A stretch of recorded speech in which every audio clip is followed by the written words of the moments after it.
Ya, bisa dimulai udah. Bisa mulai ya. Ya, Udah gue record. udah. Udah. Assalamualaikum warahmatullahi wabarakatuh. Perkenalkan nama saya Ahmad Tarmuji dan ini anggota saya Yusuf Ali Martin dan Agatan.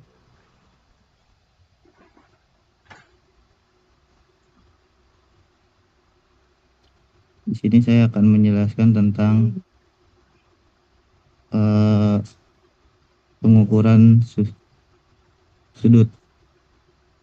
Yang pertama saya akan jelaskan ini pendahuluan. Pengukuran sudut merupakan salah satu kegiatan dalam proses inspeksi produk. Bertujuan untuk memastikan sudut pada benda kerja sesuai dengan gambar, teknik, dan spesifikasinya, dan digunakan dalam berbagai bidang seperti permesinan, verifikasi, dan konstruksi. Yang pertama itu ada pengukuran. Eh, Pengukuran sudut merupakan salah satu kegiatan penting dalam proses inspeksi produk. Dan kedua itu bertujuan untuk memastikan sudut pada benda kerja sesuai dengan gambar, teknik, dan spesifikasinya.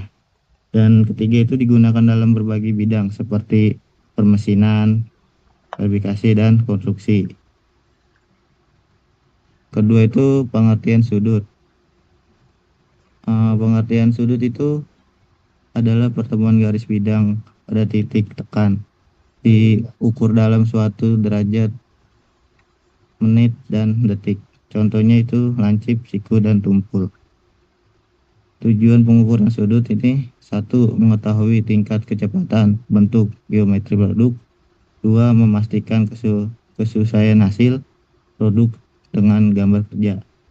Tiga, mengontrol kualitas dan mencegah kesalahan dalam perakitan. Dan selanjutnya akan dibacakan oleh teman saya Yusuf Ali Martin. Izin masuk ya teman-teman, saya izin melanjutkan dari paparan Ahmad Tarmuji. Selanjutnya di bagian alat ukur sudut dan cara pengukuran dengan bevel protractor.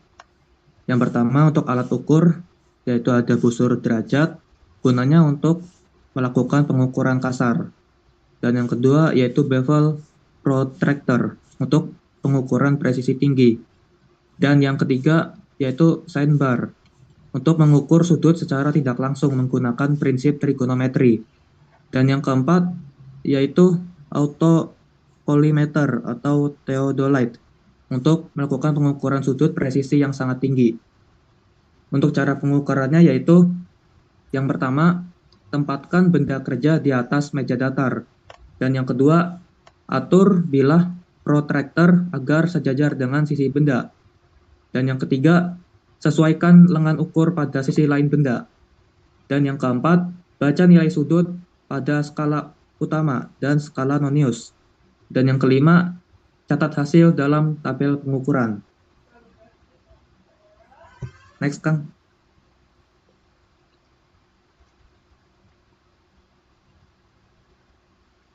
Nah, untuk kesimpulannya yaitu pengukuran sudut adalah kegiatan penting dalam proses inspeksi produk yang bertujuan untuk memastikan sudut pada benda kerja sesuai dengan gambar teknik dan spesifikasi.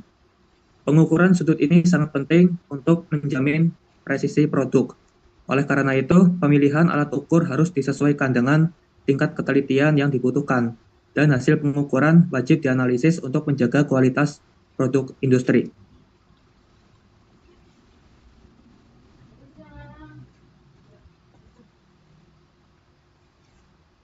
Baik, saat ini saya cukupkan presentasi dari kelompok kami. Mungkin dari teman-teman yang ingin mengajukan pertanyaan, dipersilakan. Saya izin bertanya, Kang. Baik, Kang Rifki, silakan ajukan pertanyaannya. Saya Muhammad Rifki dari kelompok 6 dengan NPM 23032.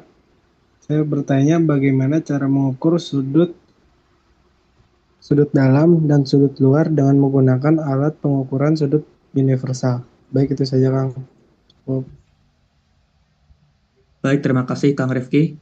Untuk selanjutnya, Kang Iqbal, dipersilakan untuk on-cam dan buka mic-nya. Izin teman-teman masuk untuk mengajukan pertanyaan. Mohon maaf, saya tidak bisa on cam. Perkenalkan, nama saya Muhammad Iqbal Abdillah dengan NPM terakhir 036 dari kelompok 3. Saya ingin menanyakan, jelaskan hubungan antara sudut luar dan sudut dalam pada segitiga serta bagaimana mengukur dengan alat sudutnya. Sekian dari saya, terima kasih. Baik, terima kasih Kang Iqbal. Selanjutnya untuk Kang Catur, Sebelumnya masuk, saya ingin bertanya. Saya Catur Indra, NPM 24022, perwakilan dari kelompok 1. Pertanyaannya, jika terdapat perbedaan hasil antara alat manual dan digital, bagaimana cara menentukan hasil yang paling valid? Terima kasih. Oke, baik, terima kasih Kang Catur. Untuk saat ini, saya ucapkan terima kasih kepada rekan anggota kelompok saya, yaitu Ahmad Tarmuji yang sudah melakukan presentasi untuk kali ini, dan juga para kelompok penanya yang sudah hadir dalam Zoom kali ini. Untuk ini saya cukupkan untuk presentasi kali ini. Apabila ada kesalahan dari sikap dan tutur kata dari kelompok kami, mohon dimaafkan.